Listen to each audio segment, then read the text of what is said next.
Queridos, nosso tema de hoje é Jesus é o centro. Jesus é o centro. Eu queria convidar você a fazer uma leitura do livro, primeiro episódio, ó. Acho que estou muito pensando em série, né? Primeiro capítulo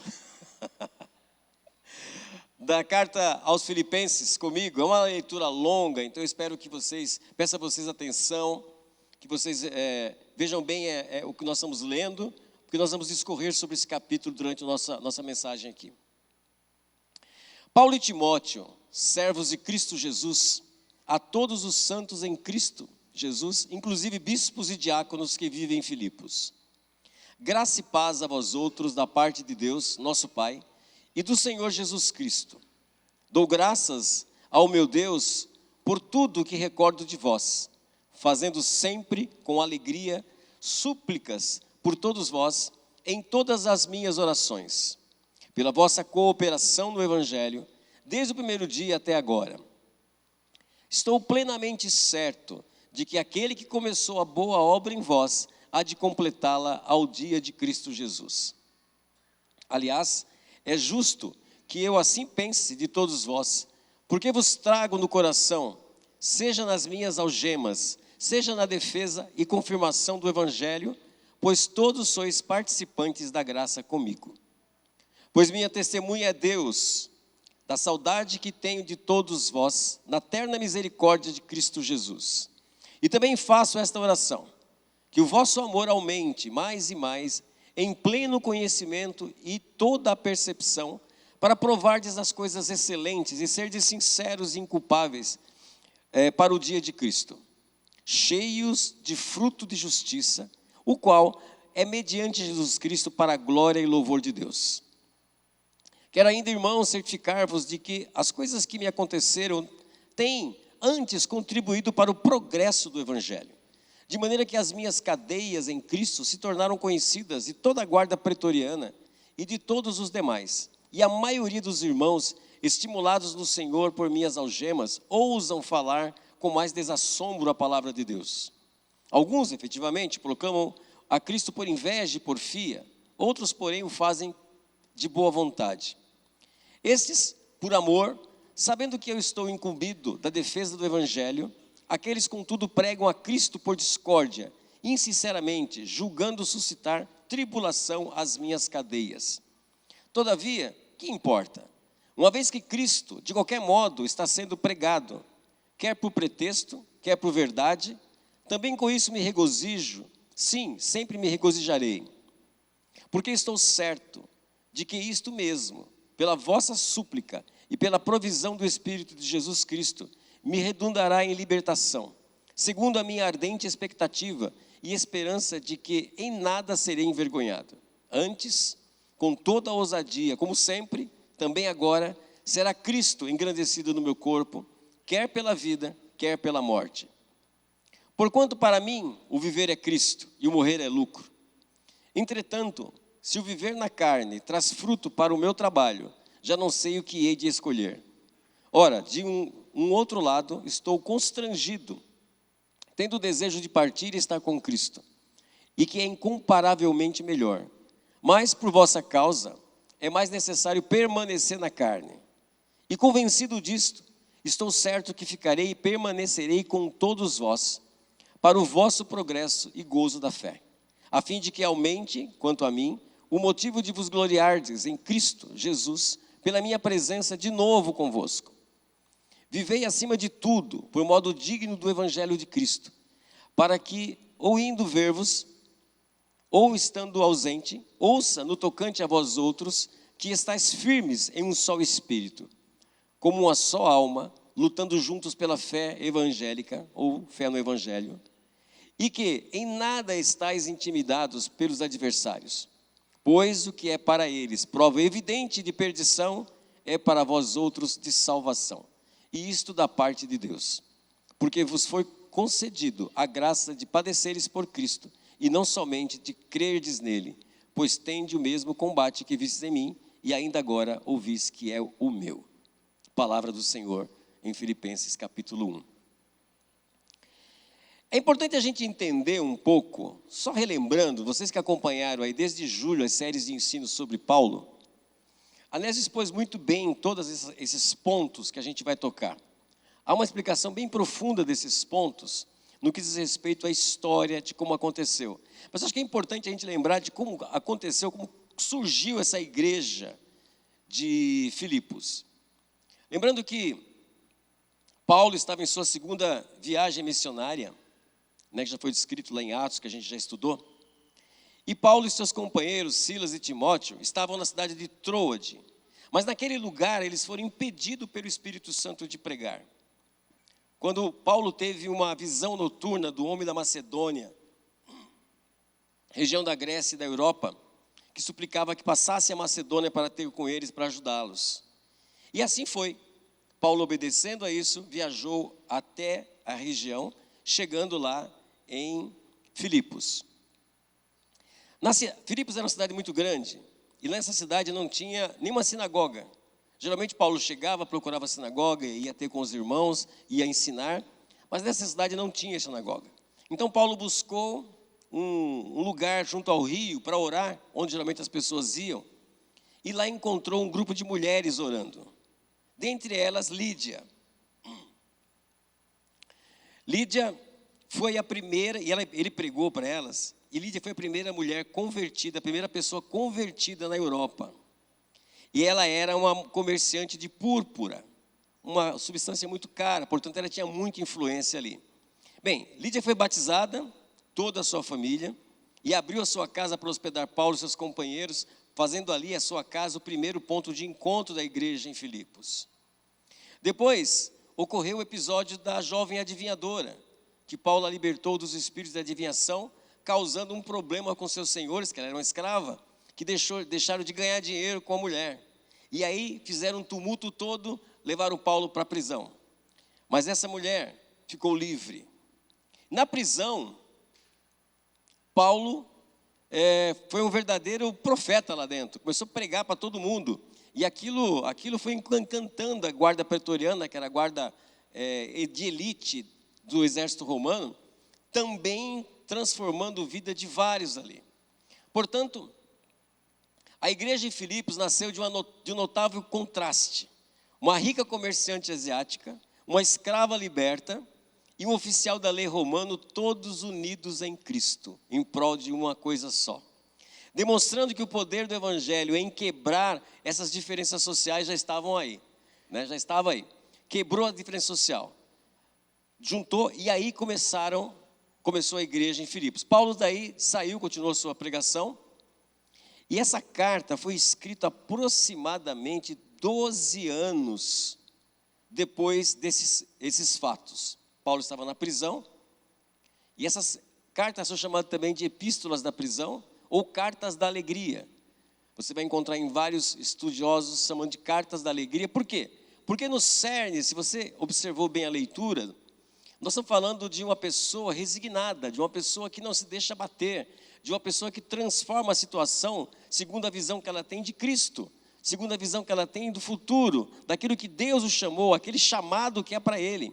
Então, essas circunstâncias momentâneas da vida não impediram Paulo, muito pelo contrário, a palavra que diz que favoreceu o progresso do evangelho em meio a todos. Paulo era reconhecido como um incansável pregador do evangelho. No entanto, agora encontramos Paulo nessa situação, totalmente não estava preso, uma situação totalmente constrangedora para ele.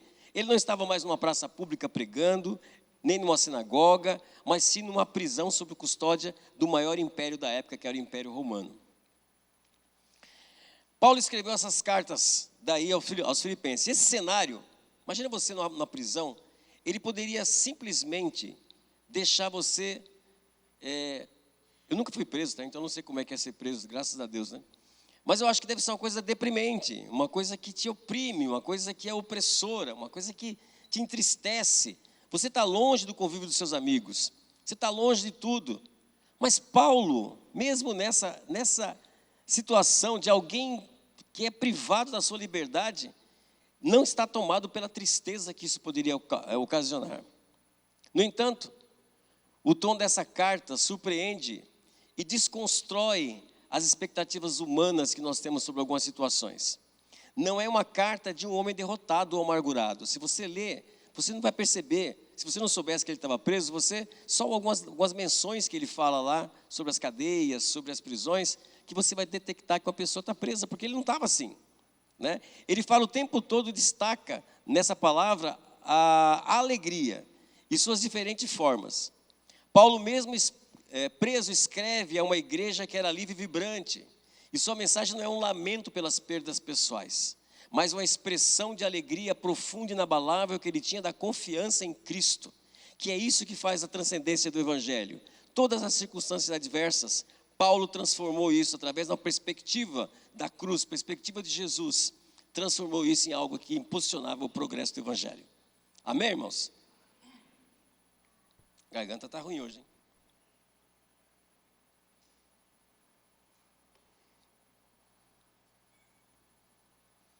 E esses contrastes servem para que nós olhemos para além das circunstâncias visíveis que nós temos hoje na nossa vida e ver no Evangelho a fonte da alegria que não depende das situações que nós vivemos. Veja, eu quero explanar essa carta com vocês e eu quero explanar esse capítulo 1 para depois no final nós extrairmos algumas aplicações práticas para a nossa vida.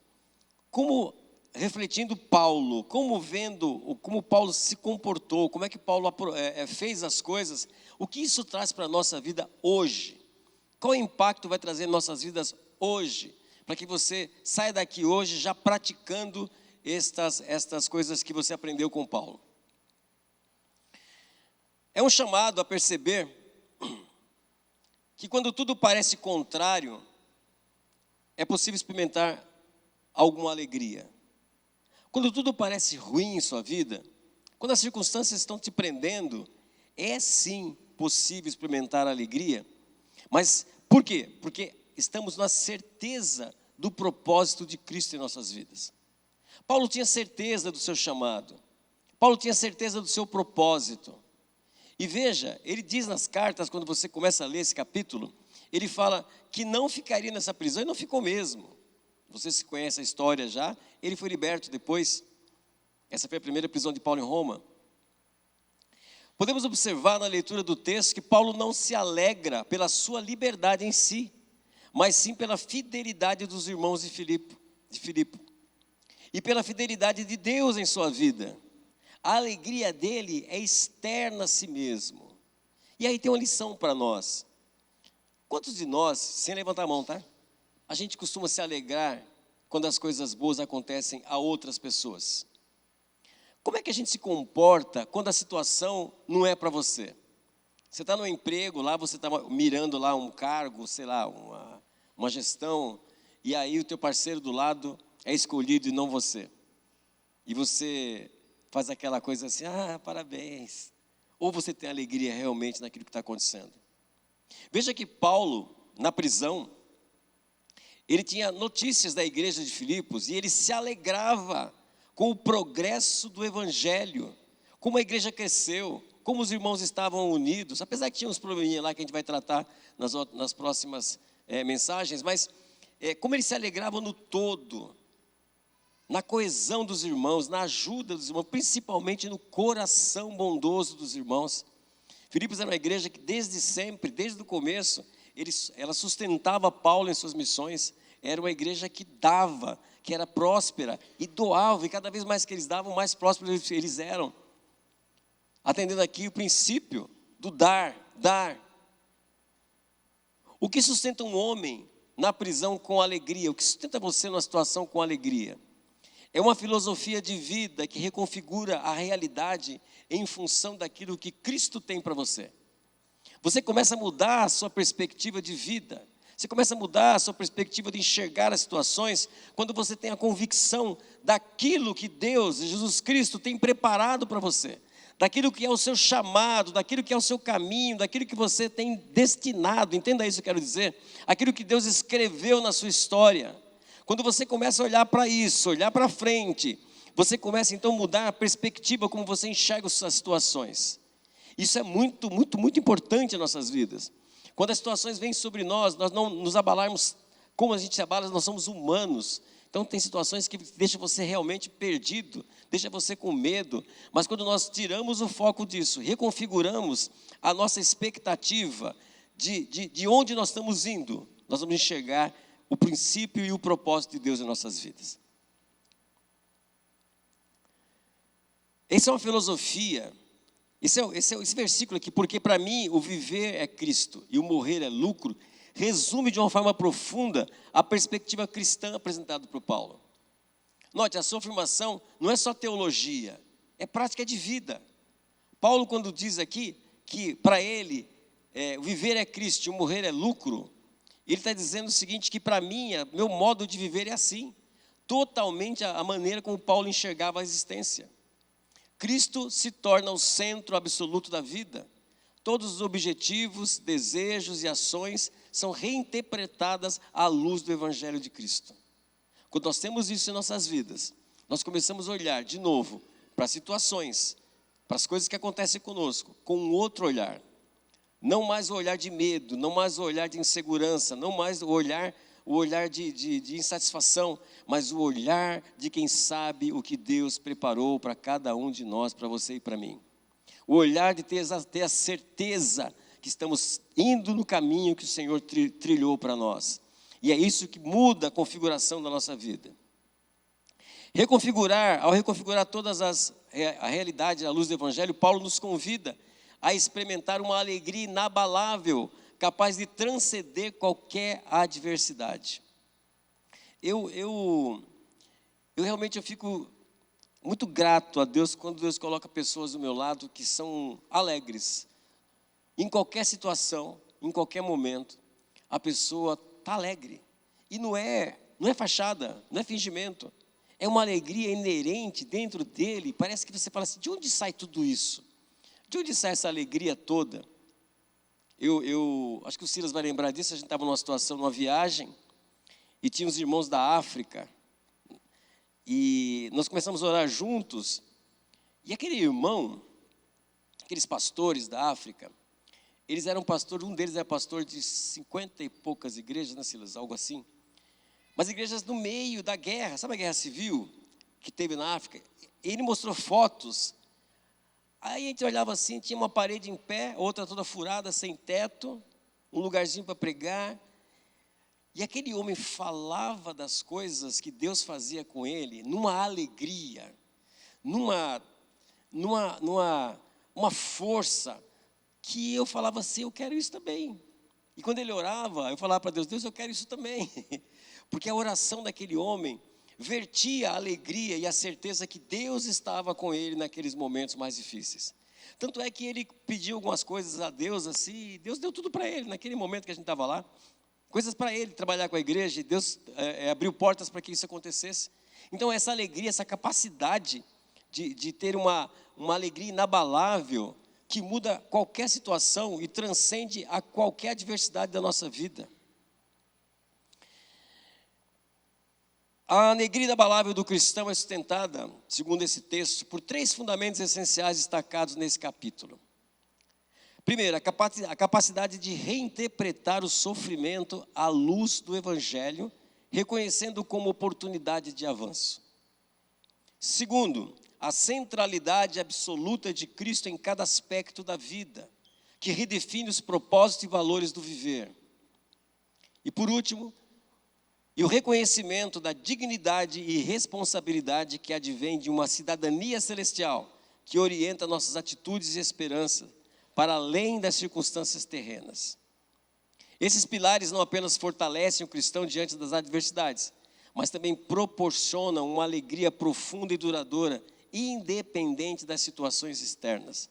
Vocês percebem que eu estou focando muito nisso, independente das situações externas. Porque, venhamos e convenhamos, ninguém aqui vive numa bolha, né, meu irmão? Ninguém aqui vive numa bolha onde tudo é felicidade, tudo é bonito, tudo é sorriso, tudo é maravilhoso. Não. A gente vive o dia a dia cheio de adversidades. Uns piores, outros menores. Seja ela no trabalho, seja ela no relacionamento, seja ela na enfermidade, seja ela, enfim, qualquer que seja o tipo de adversidade. Nós vivemos isso no nosso dia a dia. Isso é realidade.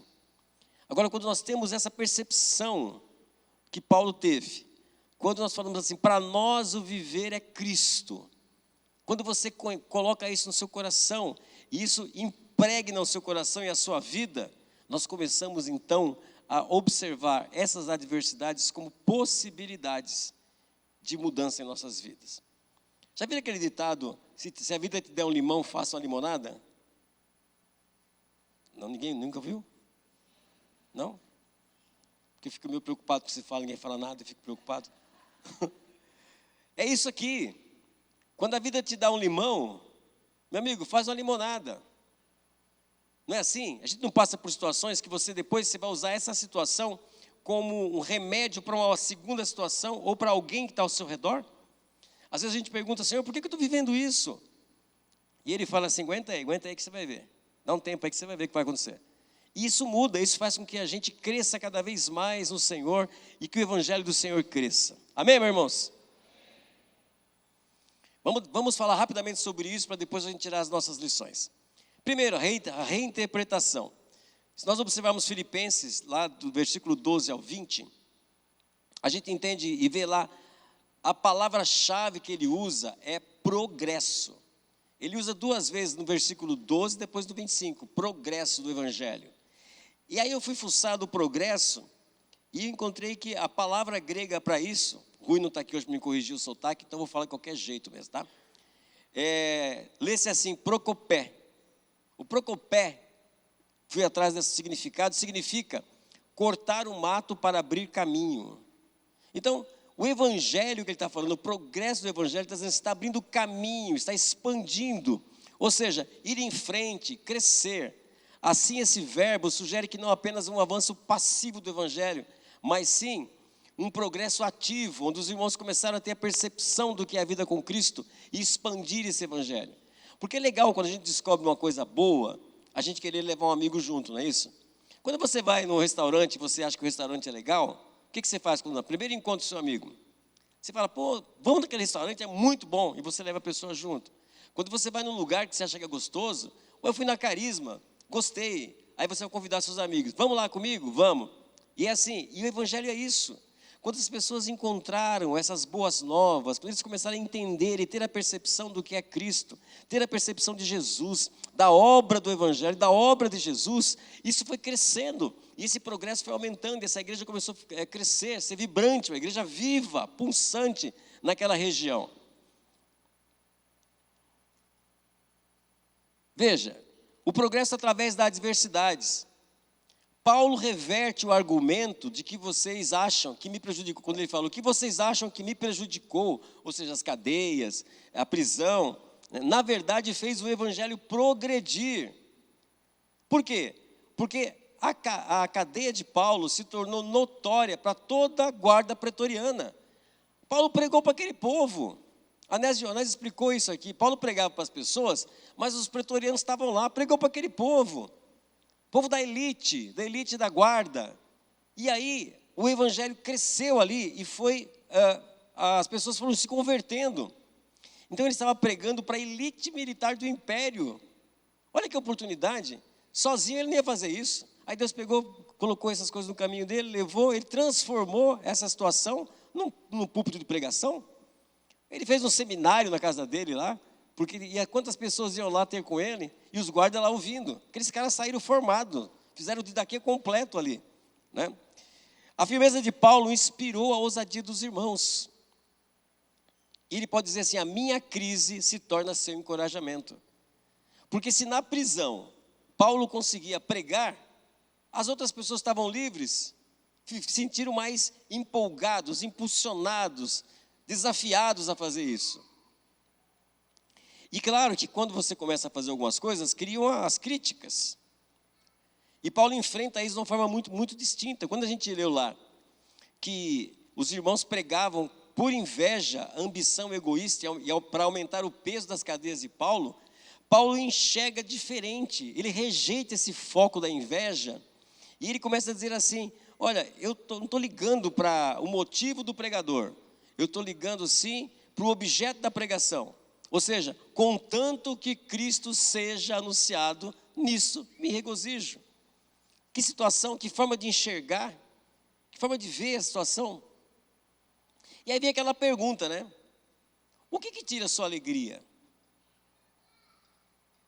O que tira a sua alegria? A crítica tira a sua alegria? A inveja tira a sua alegria? Cri, cri. É para refletir. É para refletir. Eu confesso que tem algumas coisas que não só tiram a minha alegria, como me dá uma raiva que você não tem noção. É confissão de pecado. Não é pecado.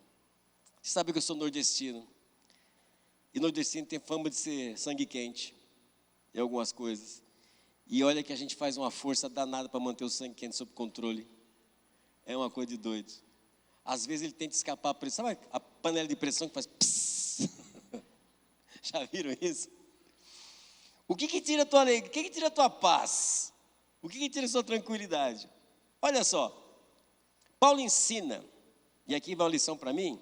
Enquanto eu fazia isso, eu falei, eu vou pregar para mim mesmo isso aqui, né? Paulo ensina que se o alvo é a supremacia de Cristo, ou seja, a centralidade de Cristo, ou seja, o objetivo é Cristo, você pode ignorar a motivação egoísta das pessoas. E a gente consegue passar por isso. Não é um exercício fácil. Não é algo que você faz assim, da noite para o dia. Mas você vai conseguir. Nós vamos conseguir. Amém, irmãos? Ponto 2, rapidamente. O viver é Cristo. Este é o centro da teologia e da mensagem desse capítulo. O viver é Cristo. É o princípio que resolve todos os dilemas. Eu até brinquei, que eu estava vendo isso aqui, né? Brinquei comigo mesmo, né? Eu falei, isso aqui cabe um Hakuna Matata, né? Já viram o Hakuna Matata? Já assistiram o desenho animado do Rei Leão? Ô, gente, tudo bem aí? Já assistiram? Então, o que é o Hakuna Matata? Não sabem? É aquela coisa assim de, tá tudo bem, deixa para lá, tá tudo certo, Hakuna Matata. Não, estou devendo, Hakuna Matata, tá tudo bem. Não é bem isso que o livro quer dizer, né? Mas dizendo assim que o viver é Cristo, ou seja, se nós estamos em Cristo, Ele é o princípio que resolve todos os nossos dilemas. E aí sim cabe, em vez do Hakuna Matata, dizer assim, o viver é Cristo, estou em Cristo. Eu tenho essa percepção e essa convicção de que eu estou em Cristo. E isso vai mudar a situação das nossas vidas. O viver em Cristo, ele é muito poderoso do ponto de vista gramatical, aqui quando você lê, porque se você traduzir do grego, lá ele vai dizer assim, para mim, a vida, esta é Cristo. Traduzindo essa parte que ele falou assim, o viver é Cristo, para mim, a vida, vírgula, esta é Cristo. Tudo está nele, não é apenas uma parte, é todo o meu ser, minha identidade, os meus valores e os meus propósitos. Eu não posso ter uma parte da minha vida só dedicada ao Senhor e as outras não. É um todo, é um combo todo. E quando continua o texto que ele fala do lucro, se a vida é Cristo, o que a morte pode tirar? Nada. Porque o viver é Cristo, tudo está nele, tudo é por ele, tudo foi criado por ele, para ele. Então viver é Cristo. A morte não pode tirar absolutamente nada, porque nós já temos tudo nele. O termo lucro é um termo contábil, né, que ele fala aqui. A morte seria como se fosse o resgate do meu investimento de vida. Quando nós investimos a nossa vida em Cristo, a gente cantou muito isso aqui, nós estamos gastando a nossa vida, investindo a nossa vida no Senhor, para o Senhor, através de uma direção que é muito clara para nós. Quando nós temos essa parte do resgate da aplicação, é a hora da morte. Morreu, o teu resgate da aplicação, porque viver é para Cristo e o morrer é lucro. Assim pensa um cristão. É difícil, né? Eu estava conversando com minha mulher ontem sobre morte, e eu escapo tudo que é jeito quando vai conversar sobre morte, né? Projeto de vida, e se você morrer amanhã, como é que fica? E se eu morrer amanhã? E eu queria mais sair correndo daquela conversa, porque a gente fala, mas não fica preparado para morrer, né? Eu já bati na trave um monte de vezes, eu não quero acertar o gol agora não, tem mais coisa para fazer. Mas é importante que a gente entenda isso, né? Que é um dilema nas nossas vidas, é um dilema de Paulo aqui, se você ler no verso 23 e 24, é um dilema real, que ele fala assim, o morrer é Cristo. Eu queria ir para Cristo, mas no entanto eu também quero ficar com os irmãos. E aí se evidencia e é resolvido com a primazia do serviço de Paulo, que diz o seguinte: ele escolhe o que é necessário para a igreja, em vez do que é melhor para si mesmo. O propósito de servir a Cristo na terra supera a preferência de estar com Cristo no céu. Eu acho isso muito importante, irmãos. A perspectiva correta das situações deve produzir uma conduta correta da nossa vida no mundo. A conduta de cidadão, ele fala aqui, né, no final do capítulo: somente portai-vos de maneira digna do Evangelho. Filipos se orgulhava de ser uma colônia romana, uma cidade grande, e Paulo enfatiza a eles que vivam à altura da sua cidadania celestial, do que eles são em Cristo. Porque existe uma diferença muito grande do que nós somos no dia a dia, né? Não estou dizendo todos, obviamente, mas a gente às vezes parece que esquece, quando sai aqui da igreja, entre aspas, a gente deixa toda a parte que se refere à igreja, ao crescimento, ao evangelho, parece que fica no porta-malas do carro, e você começa a viver sua vida do jeito que você quer, com o seu controle, fazendo o que você quiser, com todos os aspectos que a gente já conhece, né? Mas não, ele está dizendo aqui: mantenham a dignidade e vivam à altura da sua cidadania celestial. Se nós vemos aqui, continuando a leitura do texto, a gente vai ver que existia uma unidade interna, porque Paulo frisa: firmes em um só espírito, que talvez no próximo episódio, olha de novo, próximo capítulo que a gente vai ler, a gente vai tratar um pouco sobre isso. E nada intimidado pelos adversários. A ausência de medo é o testemunho mais poderoso. A coragem deles é o sinal de perdição para os adversários e salvação para a igreja, como narra no final do verso 28. Deus coloca coisas estranhas. Ele faz acontecer coisas estranhas na vida da gente, coisas diferentes, uns negócios malucos. Eu sou um cara muito racional. Apesar de ser emotivo num monte de coisas, eu sou muito racional com algumas coisas. E a gente está vivendo um tempo que a gente está vendo claramente Deus direcionando algumas coisas. Eu estava falando sobre isso com minha esposa ontem, né? Hoje também. Deus está direcionando algumas coisas em nossas vidas. E ainda eu fico assim, de boca aberta, gente, você acredita? A gente fala disso, a gente vive disso, mas quando você vê Deus falando em você, fazendo em você, você fica olhando e fala: uau! Aí você entende porque, esqueci o nome do irmão agora, que fez os algodões lá no chão, Gideão. Por que o cara duvidava tanto? Agora molha só o algodãozinho, agora molha em volta. Mas não é que é Deus mesmo? A gente faz essa expressão em nossas vidas. Quando Deus começa a mexer em nossas vidas, às vezes a gente não está preparado para isso. E vem de formas tão diferentes que você não imagina. Não são aquelas situações.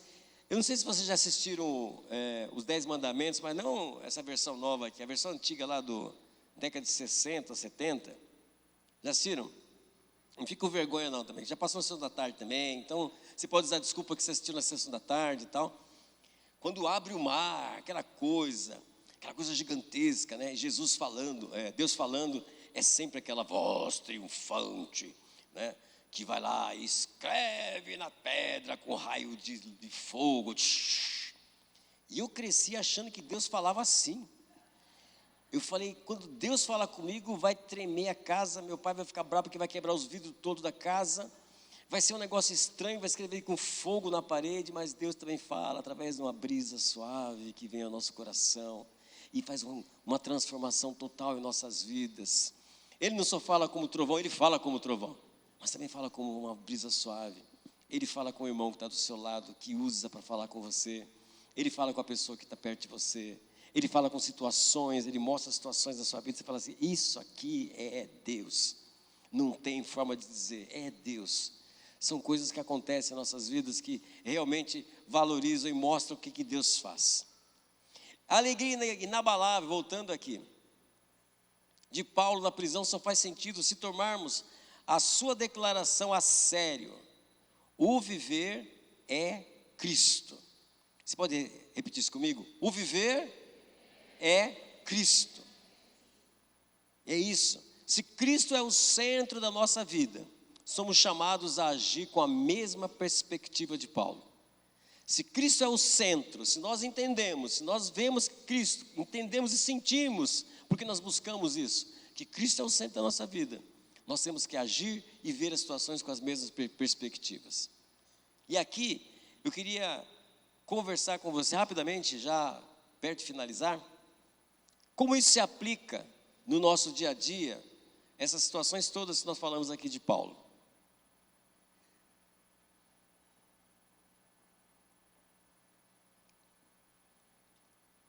O desafio para você, primeiro, reinterprete os seus sofrimentos. Reinterprete os seus sofrimentos. Não veja a adversidade como um obstáculo a ser evitado, mas como uma alavanca que Deus pode usar na sua vida. Amém? Vou dizer de novo. Não veja a adversidade. É difícil falar isso, né? O que é adversidade? Doença, crise, injustiça, perseguições, um monte de coisas que atravessam o nosso caminho no dia a dia. Não veja isso como um obstáculo a ser evitado, mas sim como uma alavanca que Deus pode usar para mudar a sua vida. Pare de perguntar assim, por que isso está acontecendo comigo? Não levante o braço. Quantos de vocês já olharam em alguma situação e falaram assim, mas por que eu? Senhor, por que eu? Justo comigo. Já viram isso? Já passou na sua vida isso? É. Por que isso está acontecendo comigo? Pare de perguntar isso. E comece a perguntar, como Cristo pode ser engrandecido através de mim, dessas circunstâncias? Como é que isso pode mudar a minha vida? Como é que eu posso utilizar isso para engrandecer, para dar glória ao Senhor, para mostrar para todo mundo que está ao meu redor que o meu Deus é bom e Ele é infinitamente bom em nossas vidas, pode fazer muito mais daquilo que a gente pensa e que espera. Como consigo fazer isso? Não? Mudar a nossa forma de enxergar, reinterpretar o sofrimento, reinterpretar o que está sentindo, observar por um outro prisma, um outro ângulo, olhando através do Evangelho, olhando através da presença de Jesus em sua vida, olhando através daquele que é manifesto de Deus em você. O cristão maduro sabe que Deus está agindo mesmo em cadeias. Meu irmão, vou confessar uma coisa para você. Quando eu estava naquela UTI, à beira da morte, chegou um momento que me deu uma paz, já dividi isso com meus irmãos pastores aqui, me deu uma paz, porque eu sabia que ia ser feita a vontade de Deus para a minha vida naquele tempo. E foi o que aconteceu, Deus me tirou ali daquela situação de morte, e me trouxe de volta para a vida. Eu sei que Deus estava agindo mesmo enquanto eu estava enfermo. Eu sei que Deus está agindo mesmo enquanto você está enfermo, meu irmão. Enquanto você está atravessando por problemas aqui hoje, você que está sentado aqui, você que está me assistindo aqui pela internet, você está atravessando momentos difíceis em sua vida, eu sei que Deus está do teu lado, está agindo para mudar essa situação. Creia nisso, creia nisso. Defina o foco principal. O seu viver é Cristo, ou é outra coisa? Onde você coloca a sua força? Onde você coloca a sua energia? Onde você coloca o seu dia a dia? E aqui eu não estou dizendo que é errado você focar em situações da sua vida, na família, na carreira, no trabalho. Não estou dizendo que isso é errado, muito pelo contrário.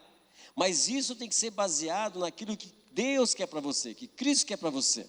Naquilo da convicção que você tem do seu chamado com o Senhor. Mas isso tem que ser feito, Senhor. Se o seu foco, queridos, for o Senhor, for Cristo, a morte não é mais uma ameaça, e sim uma promoção da sua existência. Você pode ficar chocado comigo agora, hein? E essa frase que eu vou dizer aqui, eu acho que é muito forte. Viva a vida com a liberdade daquele que já ganhou o que é mais valioso. Viva a vida com a liberdade daquele que já ganhou o que é mais valioso, porque dentro de você está aí o chamado de Cristo, dentro de você habita um coração cheio de alegria por Jesus, dentro de você habita um coração que tem certeza da salvação, que a salvação vem de Jesus, amém? Se o seu foco for Cristo, a morte não é mais uma ameaça. Dedique a sua vida a Deus com urgência e intensidade, sabendo que cada momento serve ao seu propósito.